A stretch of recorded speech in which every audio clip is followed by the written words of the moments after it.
and good afternoon, or good evening, or good morning, depending on where you are around the world. I am Marcus Holmes, and as promised, we are here for a gratefulness journey everyday moment along our week 2 gratefulness challenge. And so I hope that you are tracking with us on this gratefulness challenge. And if you're not, it is your opportunity to join us in this challenge where we are saying one thing that we're grateful for every day. And we are doing it for 5 days from Tuesday through Saturday of things and or people for which we are grateful. And each week, this is week 2, we've had a focus. First week, we focused on the gratefulness moments around those that have transitioned and are on the other side, those who have passed away. On this week that we're ending, it is gratefulness journey moments for teachers, which can be leaders, facilitators, professors, instructors, and or the lessons that they have taught us.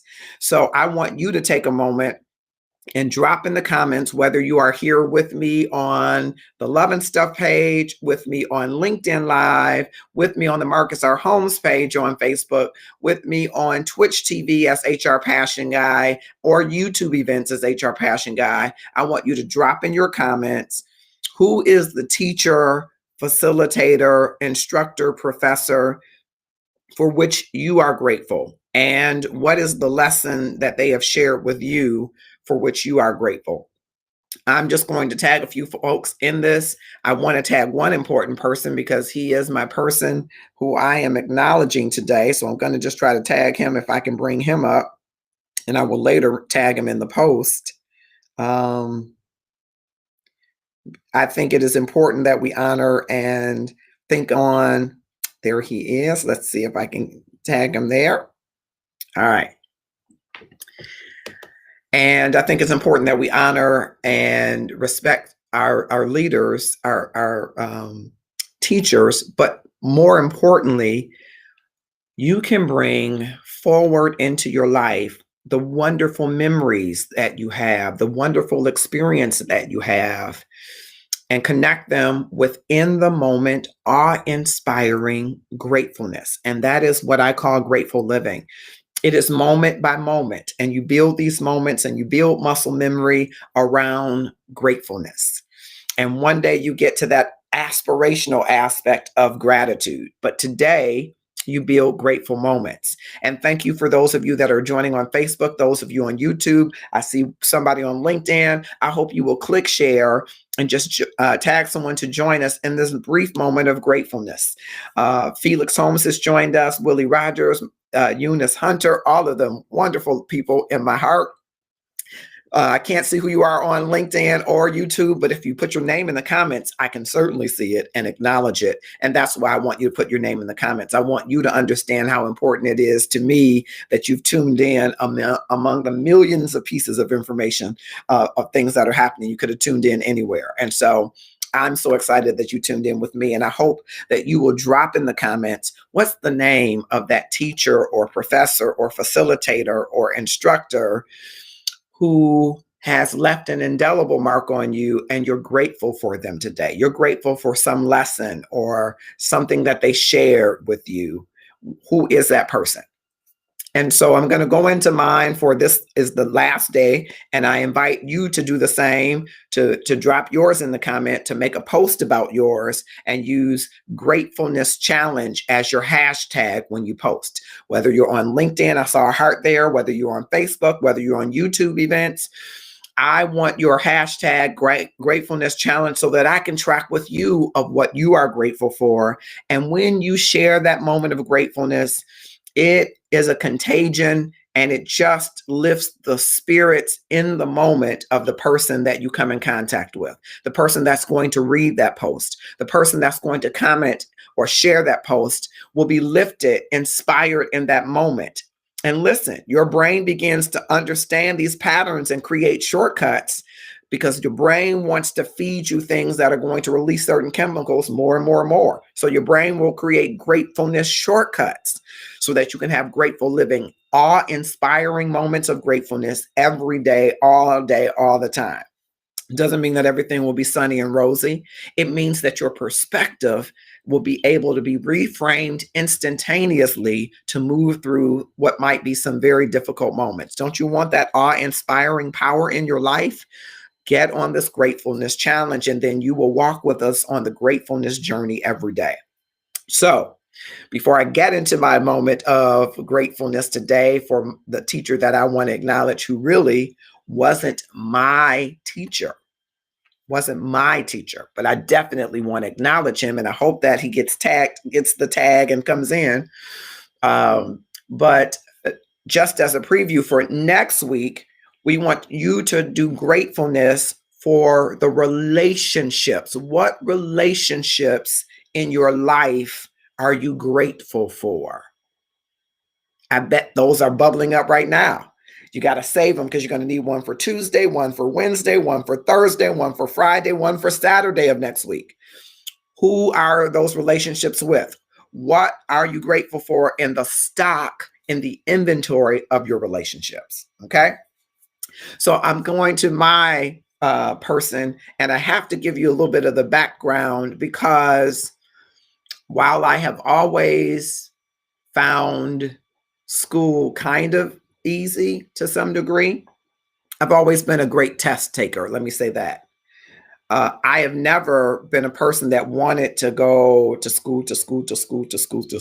I went to school because of my friends. I went to school because of the teachers. And of course, I went to school because of my parents, right? I am the youngest of 5, and all of my siblings were super duper D, as someone would say, super smart. All of them, not kind of smart, pretty good.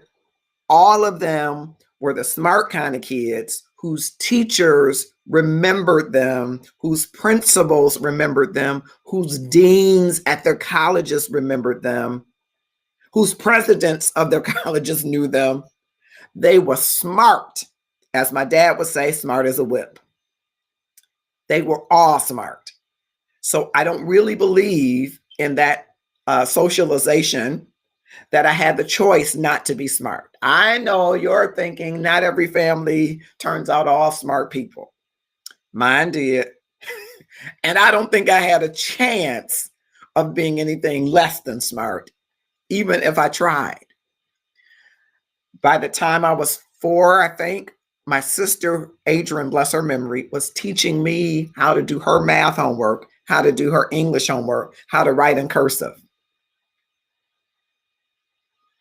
I would go to different schools, elementary, middle school, high school, and the teachers knew my siblings and would say, I hope you're a smart ass. Now, I was a smart ass, all right. But they had hoped that I was smart as my siblings. That's a lot of pressure in my mind. But my dad never made too big a deal of it, except to say, you better get good grades. What's your last name? It was his way of saying, my expectation is that you will do as well or better than your siblings. And he would tell me, you're smarter than anybody in the world. And the thing you have in common with them is you put your pants on one leg at a time. It does not make you better than them, and it does not make them better than you. But you are as smart as anybody I've ever met. Now, I don't know if he ever really meant that. After a while, I wasn't sure that I was. But he said it to me enough that it challenged and called unto me as a student. I wanted to be a singer. I do sing, so I've realized that. But I wanted to be an opera singer, a gospel singer, a great on the stage singer. And my dad told me that singing is great, but you're too smart to be just a singer. What will you do when they stop clapping for you? And I said, I'll keep singing. He says, well, you'll use your heart. You know how to do that. But I want you to use your noggin, he would call it, your head. And so, graduating high school, the thing that was to do was to go to college. It's not something that I wanted to do. I applied to Princeton. I didn't want to go there. We weren't wealthy. We wouldn't have been able to afford to go there. I didn't get a scholarship to go there. I applied to many schools and got into them all. But I had no intention. I didn't want to go because it just wasn't of interest. I had done what I thought I needed to do. Maybe I would go to school for music if I needed to learn more about music, but I had no aspirations about it. And so it never grabbed my interest in a way that really propelled me forward into learning. And I believe I've become a lifelong learner. I love learning. But I didn't at that early 20 stage have that passion for it. And I met a man that I will preface to say had a way, almost the same way, with students that he had with the custodial staff, that he had with the faculty, that he had with administrators, that I had not seen very much of people at that level of education, intellect. A lot of them were persnickety from my perspective, but not Dr. Robert Funaro. I remember the first time I met him, and he smiled and extended his hand and said, "You must be Marcus." Now, he knew that because I worked in the bookstore and because Carol probably had talked me up. But he had a conversation with me and was interested in what I was interested in that conversation. And I'll never forget it. It wasn't that he sat me down to say, "Hey, Marcus, take school serious. Hey, Marcus, you're really smart. You can do something great. Put your mind to it. You can achieve." It wasn't some brilliant soliloquy. He just took the time with me that left a mark on me that whatever station you are in life, you are worthy of the attention of presidents, deans, kings, and elders. And that those persons should have as much care and custody with their interaction of other persons as they would with any persons that were considered kings and of the regalia and such. I'll never forget it. And I have never forgotten him, though I hadn't kept in great touch with him, as you may not always do with teachers, or wasn't even a teacher. But informally, he taught me a powerful lesson about connection, that whomever connects with you in your sphere of space is worthy of your time to learn of them what their interest is. And that's my lesson. And I'm grateful today that we've reconnected on Facebook. And of course, I didn't expect anything less than him to continue to live out a wonderful life. But I am proud to be connected to him because it taught me something about it. It made me reframe that thinking of people in an upper education echelon as being persnickety. So I apologize to all of those people before who I thought were persnickety. He showed me that you can have these positions and opportunities and have the common touch and be all the better balanced for it. Thank you, Dr. Robert Funaro, for being just you and for being a person who took an interest in a young man in a time where school wasn't really that important to me, or learning wasn't that important to me. But I was on a journey of self-exploration and learning, unbeknownst to me, unlike I had ever experienced. And God saw fit to send a dean who was also a president into my pathway to remind me that becoming your best and learning all you can and attaining all you can doesn't always look like you think it does. It can be lofty and it can be common at the same time. See, that didn't take a lot of effort. It's just pulling forward a gratefulness memory. Now, you can be in the moment. I could be grateful just to be sitting here and to be able to stretch out my arms, be able to go and buy me a cup of coffee before the coffee shop closes at 4. See, it's small things that you can be grateful for, but I choose these challenge memories because I want you to kind of go into your memory and pull forward some things that you are grateful for to let them live again in the moment. So you relive that experience and quickly get that rush, those hormones and those chemicals moving so that your brain says, I remember that, and begins to respond to create these shortcuts.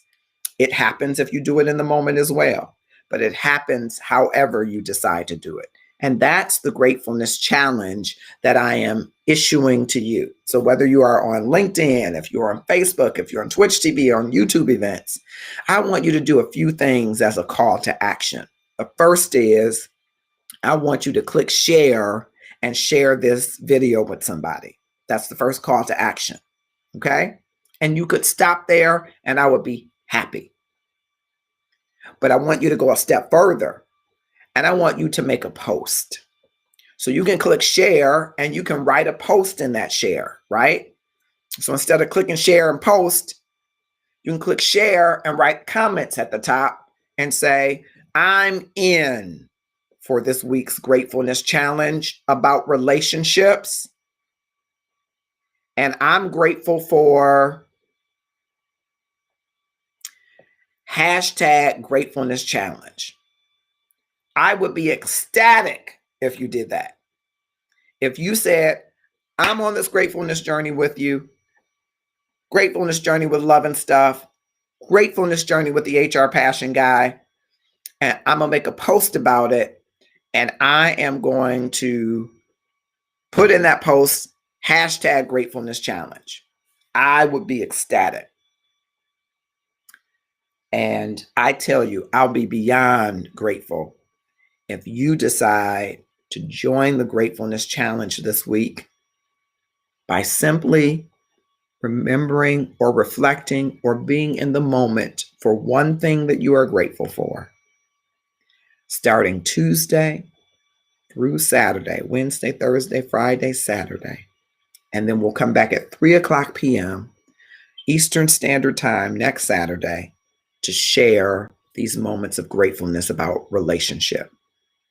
Again, I am thankful for Dr. Robert Funaro, who was the dean at the time when I got to college, to that college, and became the president, left there, I think, and went somewhere else to be president. But I'm just grateful for the way in which he engaged me all those a few years ago, and how that made an impact on my life, that education isn't so bad. And whether you structure it as a degree, a master's, a doctorate, whether you get your on-the-job training in a building trades and journey person opportunity, whether it's informal through learning and development opportunities in your organization, learning, you should always be learning. And if you can develop a love for learning, you will find gratefulness as the best partner to it. When I learn something new, I like to put it into practice, and then I like to share it with other people. And it makes me grateful that other people are able to absorb it or share it, respond to it, dialogue, discourse, because it makes me feel that there is some impact from something that I've learned. And I don't know about you, I believe that everybody wants to have meaningful impact in this world. And one of the great ways to do it is through learning. And so I hope that you will join the gratefulness journey every day through the gratefulness challenge and learn about gratefulness. I am going to bid you a great afternoon at this point. I hope you will click share. I hope that you will join us on the journey. It is one thing that you're grateful for each day, beginning next Tuesday, Wednesday, Thursday, Friday, Saturday. We come together at 3 p.m. to talk about the gratefulness challenge every day. And my gratefulness moment today is around one of my informal mentors, Dr. Robert Funaro. Who is yours? Drop yours in the comment and track with me at hashtag gratefulness challenge as we move to enjoy and embody and embrace more grateful living. I'm Marcus Holmes, the love and stuff guy, HR passion guy, looking to see you very soon on the gratefulness journey every day. And if you haven't already, the gratefulness journey every day, what are you doing in the next 30 days rather to transform your life, is available on Amazon. Our first book is available on Amazon. If you've ever been angry or frustrated or disappointed or betrayed or in grief, you want to get this book. It will help power and transform your life. And if you've never experienced any of those things, God bless you, and you want to have sheer joy and peace, The Gratefulness Journey Every Day is the book that you should have in your Kindle on your shelf. Have a grateful afternoon, and thank you so much for joining me. Click share now.